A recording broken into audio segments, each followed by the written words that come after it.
The 5 newly transformed soldiers ran through the halls of the secret base. Their bodies moved in ways that felt strange but natural at the same time. Each step carried them faster than normal humans could run. "This way," called Dr. Hana, leading them toward the sounds of fighting. "The main entrance is under attack." As they ran, Jun felt his new body responding. His heart beat steady and strong. His muscles seemed to know what to do without him thinking. The synthetic spine armor along his back felt warm against his skin. They reached a large door. Beyond it, they heard the sounds of battle.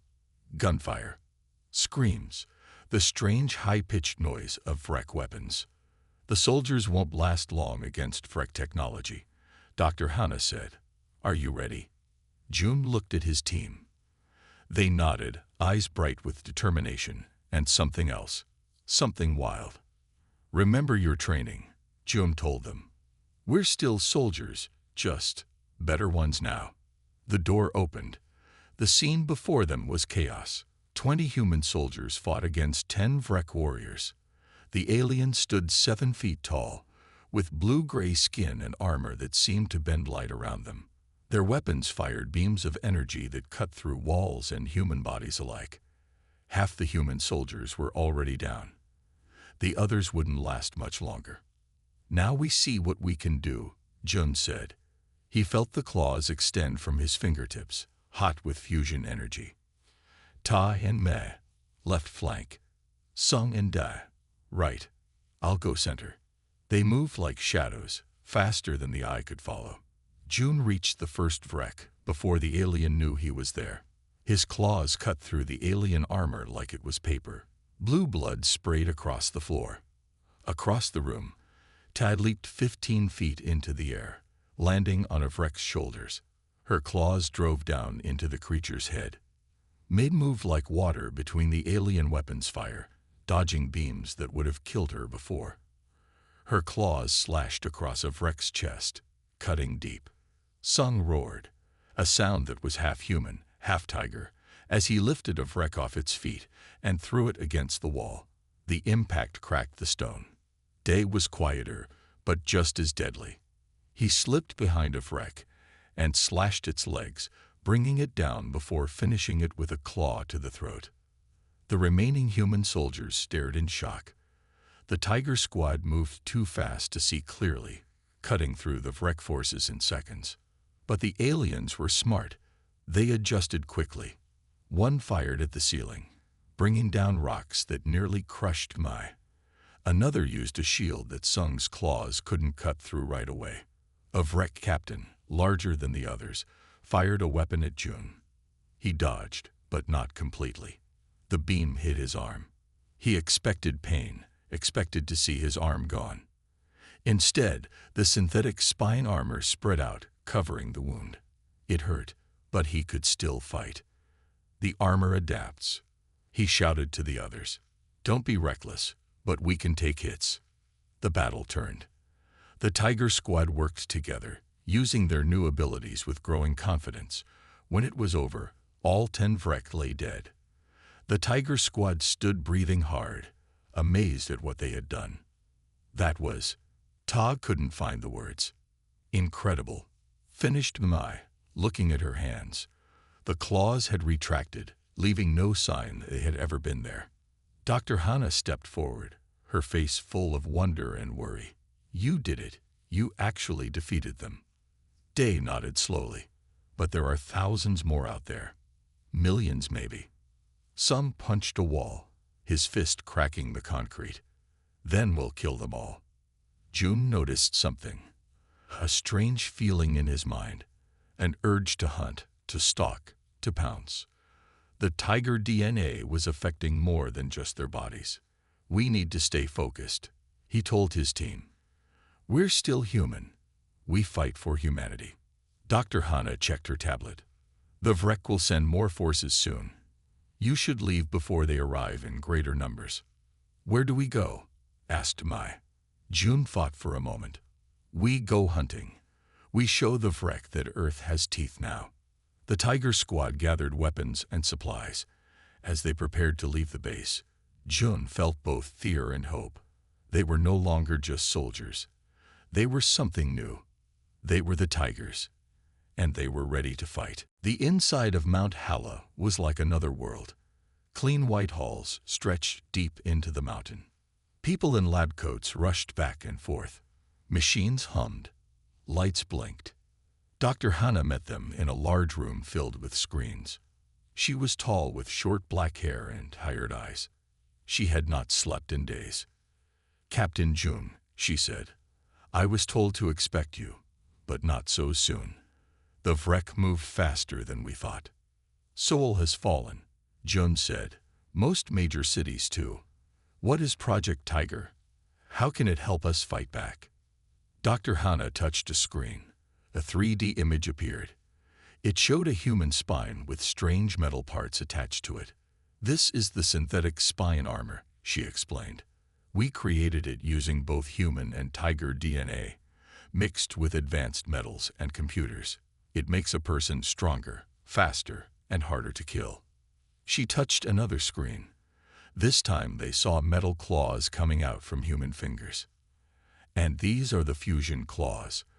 They can cut through almost anything. When active, their tips reach temperatures hotter than the surface of the sun." Ta whistled. "You want to put those things inside us." "The process is painful," Dr. Hannah admitted, "and dangerous. We've had failures. But those who survive become something more than human, something that might stand a chance against the wreck." Mai stepped forward. "How many have survived so far?" Dr. Hannah looked down. "None. You would be the first full test subjects." Silence filled the room. June looked at his team. They were tired, scared, but in their eyes he also saw determination. "What choice do we have?" Sung finally said, "If we do nothing, the wreck win." Day nodded. "My family is probably dead. All I have left is a chance to fight back." One by one, they agreed. Dr. Hannah led them to a medical room with 5 beds. Each bed had machines around it. Tubes, needles, cutting tools. "The process takes 6 hours, Dr. Hannah said. "First, we strengthen your bones with metal. Then we attach the synthetic spine. Then the claw systems. Your bodies will fight against the changes. The pain will be extreme." "Will we still be us?" May asked.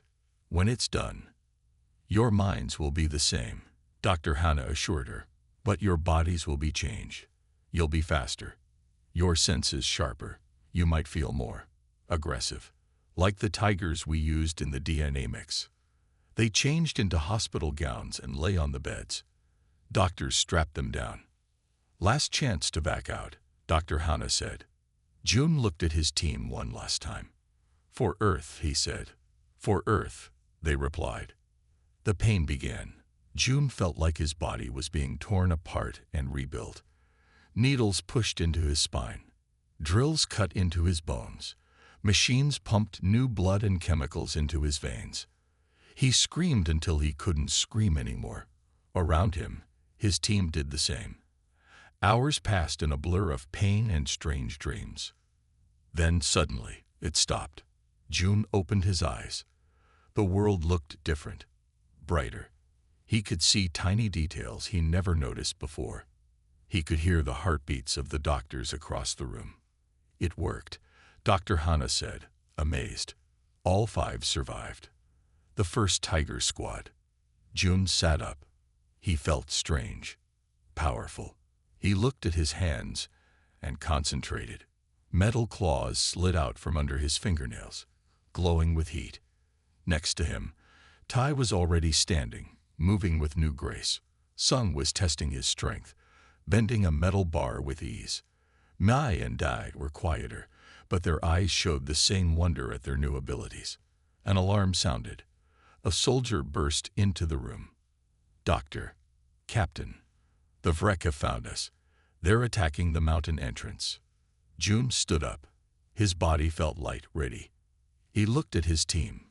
Time to see what these new bodies can do. The 5 of them moved toward the sound of battle. faster than humans, stronger than humans, ready to fight for Earth's survival. Captain June looked up at the sky over Seoul. Black ships hung there like dark clouds. It had been 3 days since they first appeared. 3 days of fighting. 3 days of losing. The radio at his side crackled. "Captain, they've broken through the North Line. The Americans are gone. Chinese forces too." June wiped the sweat and dirt from his face. His team of 5 soldiers crouched behind the remains of what had been a school. They were the last of South Korea's special forces still fighting in the city. "Pack up," he ordered. "We're moving out." "Where to, sir?" asked Ta, his scout. "There's nowhere left." June checked his weapon. Almost out of ammo. Mount Hala. The volcano. May looked up from treating a cut on Sung's arm. "That's on Jeju Island, hundreds of miles south." "There's a facility there," said June. "Something that might help us fight back." The sound of alien weapons grew closer. The Vrek, as they called themselves in their first and only message to Earth, didn't want to talk. They wanted to conquer. "If we stay here, we die," said June. "If we run, maybe humanity has a chance." They moved quickly through the ruins of Seoul, staying low and in the shadows. The once proud city was now broken and burning. Tall buildings had fallen. Cars lay crushed and empty. The bodies of civilians and soldiers lined the streets. The 5 soldiers made their way to a small airfield on the edge of the city. A single helicopter remained untouched. "Can anyone fly this thing?" asked Da, the youngest of the team. Sung stepped forward. "I can. I trained for 6 months." As they loaded their few remaining supplies, a flash of blue light cut through the air nearby. Vrek ground forces. Their armor gleamed even in the dim light, and their weapons fired beams that could cut through tank armor. "Get in. Now," shouted June. The helicopter blades started to turn as alien weapons fire struck the ground around them. Tai fired back, covering their escape, then jumped into the helicopter as it lifted off the ground. "They're following."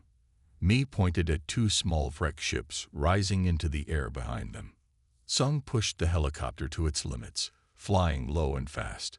"We need to lose them before we head to Jeju. Any ideas?" June looked at the map. "The mountains. We can use the valleys to hide." For the next hour, they played a deadly game of hide and seek with the alien ships.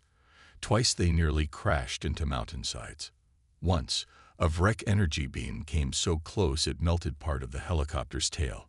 Finally, they lost their pursuers in a heavy rainstorm and turned south toward Jeju Island. "What's in this facility, Captain?" asked Da, his voice quiet. "Project Tiger," replied June. "I only know bits and pieces. It's a human enhancement program. Something about combining our DNA with technology." "You think it can help us fight the Vrek?" asked Ta. "I think it's the only chance we have left," said June. Night fell as they approached Jeju Island. The volcano rose dark against the stars. There were fires burning in the island's towns, but the mountain itself was dark and quiet. "There," said June, pointing to a small clearing on the northern slope. "Land there." As they touched down, the ground beneath them slid open, revealing the hidden entrance. Armed guards in Korean military uniforms emerged, weapons raised. "Captain June, Special Forces," he called out. "We're here for Project Tiger." The lead guard lowered his weapon. "How do you know about Tiger?" "General Park told me before Seoul fell. Said if all else failed, this was humanity's last hope." The guard studied them for a long moment, then nodded. "Follow me. Dr. Hannah is waiting." They descended into the mountain, leaving the burning world behind. Above them, Vrek ships continued to darken Earth's skies. Below, in the secret heart of Mount Hala, humanity's last weapon waited. 2 weeks had passed since the Tiger Squad left Mount Hala. They moved across what was left of Korea, staying hidden, watching the Vrek. The aliens had bases in every major city now. Their ships came and went day and night. June crouched on a hill overlooking what used to be Busan. Once Korea's busiest port, it was now a wreck supply center. Ships landed there, bringing more aliens and taking away Earth's resources. "What do you see?" June asked. Ta lay beside him, using her enhanced eyes to scan the base. 6 guard towers, maybe 40 wreck soldiers, 3 ships on the landing pads. "Any sign of human prisoners?" asked Mai. Ta shook her head. "Not this time." Back at their camp in the hills, Sung and Dai prepared weapons and supplies. They had learned much about fighting the wreck in the past 2 weeks. The aliens were strong, but they could be beaten. "We attack tonight," Jun told them. "We'll hit the fuel depot. That should destroy most of the base." The others nodded. They had grown used to their new bodies now. The tiger-like instincts were strong, but they had learned to control them. Mostly.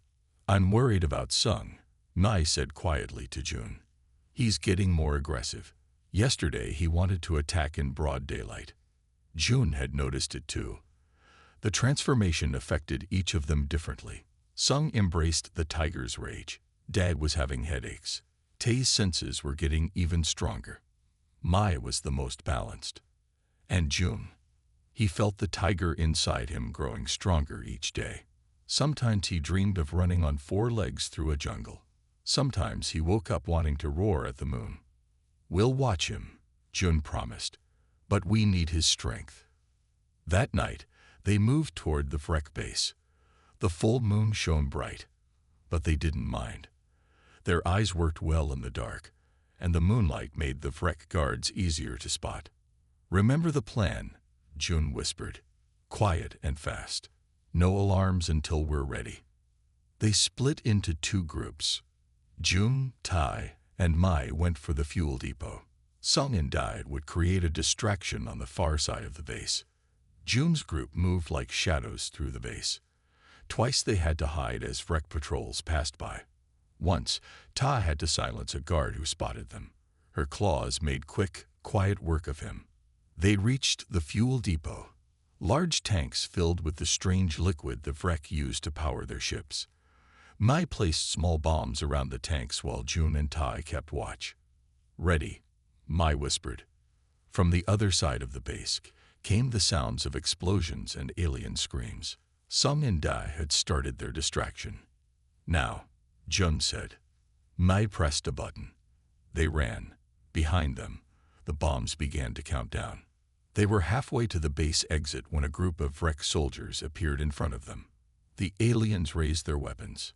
"Down," Jun shouted. The 3 tigers dropped just as energy beams shot over their heads. Then they were moving again, claws out, cutting through the aliens before they could fire again. More wreck came. The fight grew intense. Jun felt a beam graze his shoulder. The synthetic spine armor spread to cover the wound, but it still hurt. "We need to get out now," Ta called. The bombs. They fought their way to the edge of the base, looking for Sung and Dai. Where were they? The fuel depot exploded. The sound was deafening. A wave of heat and force knocked them to the ground. The entire base began to burn. Wreck soldiers ran in panic. One of their ships, caught in the explosion, crashed back to the ground. "There," Mi pointed. Sung and Dai were running toward them, pursued by a squad of wreck. Sung was laughing, his face wild with the joy of battle. Dad looked worried, holding his side where blood seeped through his clothes. "Let's go," Jun shouted. The 5 tigers ran into the night as the wreck base burned behind them. They had won this battle. But the war was far from over. Back at their camp, Dr. Hana contacted them on the secure radio she had given them. "Good work," she said. "The resistance in Japan and China saw your success. They want to know how to fight back." Jun looked at his team. They were tired but proud. "Tell them," he said, "that Earth has new protectors now, and we're just getting started." 1 month after the attack on Busan, the Tiger Squad had become a legend. They had hit 12 wreck bases across Asia. Resistance groups were forming everywhere, inspired by their success. The Tigers were now in the ruins of Beijing. Once home to millions, The city was now mostly empty. The Vrek had built a massive communications tower in the center, taller than any human building. "That's our target," said June, pointing to the tower. "Dr. Hanna says it controls all Vrek communications in Asia." The 5 tigers watched from an abandoned building 2 miles away. Their eyes, better than any binoculars, could see the tower clearly. "Security is heavy," noted Ta. "More than usual." She was right. Around the tower were dozens of Vrek soldiers. But these looked different. Their armor was bulkier, their weapons larger. "They've been waiting for us," said Nai. "They know we'll come for the tower." Sung grinned, showing teeth that had grown sharper over the past month. "Let them wait. We're still faster, stronger." Day said nothing. He had been quiet lately. His headaches were getting worse. Sometimes his hands shook. The transformation was hardest on him. "We need a new plan," decided June. "We can't just attack directly." They spent the day watching the tower, looking for weaknesses. As night fell, they noticed something interesting. Every hour, a small transport ship landed, bringing supplies. It stayed for exactly 10 minutes, then left. "That's our way in," said June. "We capture the next supply ship, sneak into the tower, plant bombs, and get out." The plan worked at first. They ambushed the supply ship in a dark area of the landing zone. The Vrek inside never had a chance. The tigers put on Vrek armor to hide their human shapes, then flew the ship back to the tower. They landed without raising alarms. Guards waved them through security. They were inside the tower. "Too easy," whispered Sung as they moved through the halls. He was right. Suddenly, alarms blared. Doors slammed shut around them. A voice spoke in the strange Vrek language, then in rough human speech. "Welcome, tigers. We have been waiting for you." Vrek soldiers appeared at both ends of the hall. But these were different from any they had faced before. These wore special armor with glowing blue lines. They carried weapons that hummed with power. "Hunters," said Ta. "They made special soldiers just for us." The fight was brutal.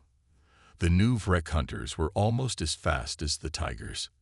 Their weapons could penetrate the synthetic spine armor. For the first time, the tigers were truly challenged. June slashed through one hunter, only to be hit in the leg by another. The pain was intense. His armor tried to cover the wound, but it was slow to heal this time. Nai and Tai fought back to back, their claws a blur of motion, but even they were being pushed back. Sung roared in charge, taking down 3 hunters but suffering deep wounds in return. "We need to get to the control room," shouted June. "Plant the bombs and get out." They fought their way up the tower, floor by floor. The hunters followed. More came from above.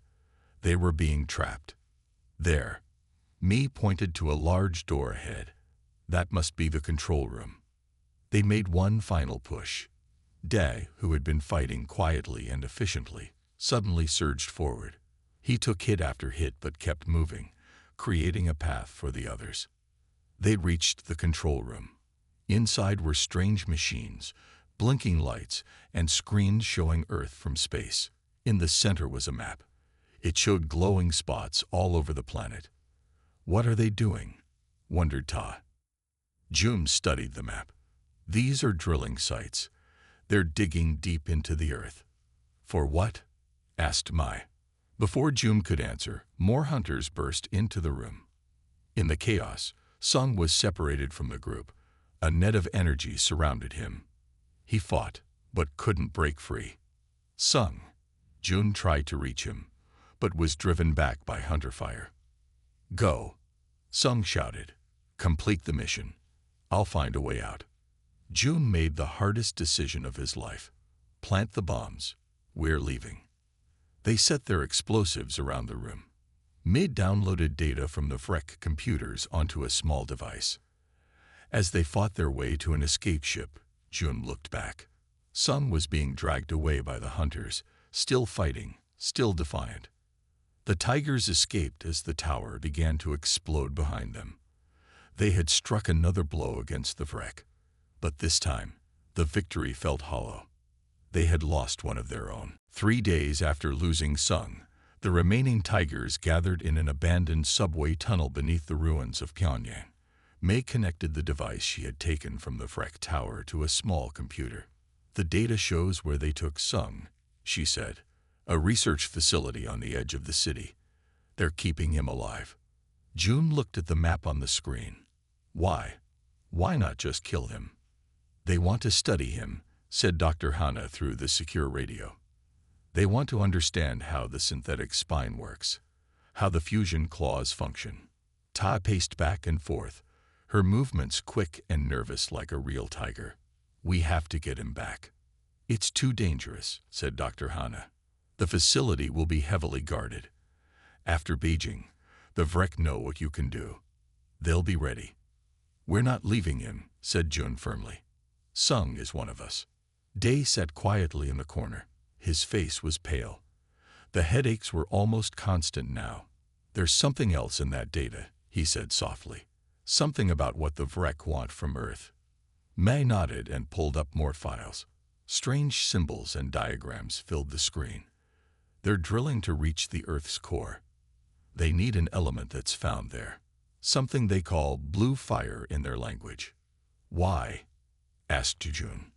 "It powers their ships," said Nai. "Their weapons. Everything. Without it, their civilization dies." Jun thought for a moment. "So they need our planet to save theirs.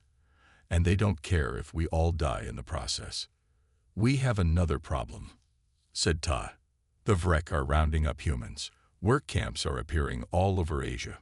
"All the more reason to hit them now," said Jun. "We free Sung, damage their research, and rescue any humans we find." They spent the day planning.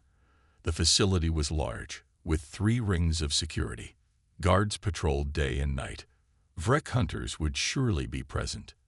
"We go in at dawn," decided Jun, "when the night shift is tired and the day shift isn't fully alert." The next morning, the 4 tigers approached the facility from underground. They had found old sewer tunnels that ran near the building. Their enhanced strength allowed them to break through the final wall, emerging inside the first security ring. Moving like shadows, they took down guards one by one. Their claws made quick, silent work of the Vrek, but they knew the silence wouldn't last. "There," whispered Ta, pointing to a large door. "That leads to the main building." The alarm sounded just as they reached the door. They had been spotted. "No more sneaking," said Jun. "Now we fight." They burst through the door, claws extended, moving at full speed. Vrek soldiers fell before they could raise their weapons, but the hunters were waiting deeper inside. The battle grew fierce. Mai was hit in the shoulder but kept fighting. Ta took down 3 hunters with incredible speed. Day fought with quiet determination despite his pain. They fought their way to the center of the facility, following the directions from the stolen data. There they found what they were looking for, a laboratory. And in the middle, strapped to a table, was Sung. "Sung!" Jun rushed to his friend. Sung's chest had been cut open. The synthetic spine was exposed, with Vrek devices attached to it. His eyes opened slowly. "You came," he whispered. "Of course we did," said Jun, cutting the straps with his claws. "We're a team." Sung tried to sit up but fell back. "They've been studying me, learning how we work. I told them nothing, but they didn't need me to talk. They just took pieces of me." In other rooms, they found humans in cages, hundreds of them. Workers, scientists, soldiers, all prisoners of the Vrek. "We need to free them," said Mai. "And I found something else," said Ta, holding up a Vrek data device. "Information about their main ship, the one in orbit. It controls all their forces on Earth." Jun helped Sung to stand. "Can you walk?" Sung nodded weakly. "I can fight too. Just not as well as before." They freed the human prisoners, who helped them fight their way out of the facility. As they escaped, Da set explosives they had brought. The research center exploded behind them, destroying the Vrek's work. Back in their hideout, Dr. Hana spoke to them through the radio. "You've done the impossible," she said, "but Sung needs medical attention, and that data about the main ship. It might be our chance to end this war." June looked at his team. They were injured, tired, but still determined. "Tell us what to do," he said. "We're ready." 2 weeks after rescuing Sung, the Tiger Squad prepared for their most dangerous mission yet. They gathered in a hidden room beneath the ruins of Shanghai. Dr. Hana had come in person to help them. "The Vrek command ship controls everything," she explained, pointing to a hologram of a massive ship in Earth orbit. "If we destroy it, their forces on the ground will be cut off." "How do we reach it?" asked June. "We can't exactly fly to space." Dr. Hana smiled. "Actually, you can. The data Tay recovered showed the location of a Vrek shuttle bay near here. We can capture a ship." Sung sat quietly, his wounds still healing. The Vrek had taken parts of his synthetic spine for study. Dr. Hana had repaired it as best she could, but he would never be as strong as before. "I've been studying the fusion claw technology," Dr. Hana continued, "and I found something interesting. The power core can be overloaded to create an explosion powerful enough to destroy the entire command ship." "That's great," said Nai. "We plant the bomb and escape." Dr. Hana shook her head. "It's not that simple. The overload needs to be controlled manually. Someone must stay with it until the very end." Silence filled the room. They all understood what she meant. Someone would have to die to destroy the ship. "I'll do it," said Dai suddenly. Everyone looked at him. He had been getting worse. His headaches were constant now. His hands shook. "The tiger DNA is rejecting my body. I'm dying anyway." June started to protest, but Day cut him off. "Let me do this, Captain. Let me save Earth." That night, no one slept well. The next day, they moved toward the Vrek shuttle bay. It was heavily guarded, but they had faced worse. Using their speed and claws, they cut through the defenses and captured a shuttle. Ta had studied the Vrek language from the data they had stolen. She figured out how to operate the ship's controls. They launched into the sky, heading for space. "They're following us," said Mai, looking at the ship's sensors. "2 fighter ships." "I've got this," said Sung. Despite his injuries, he moved to the shuttle's weapon controls. His claws tapped the strange buttons.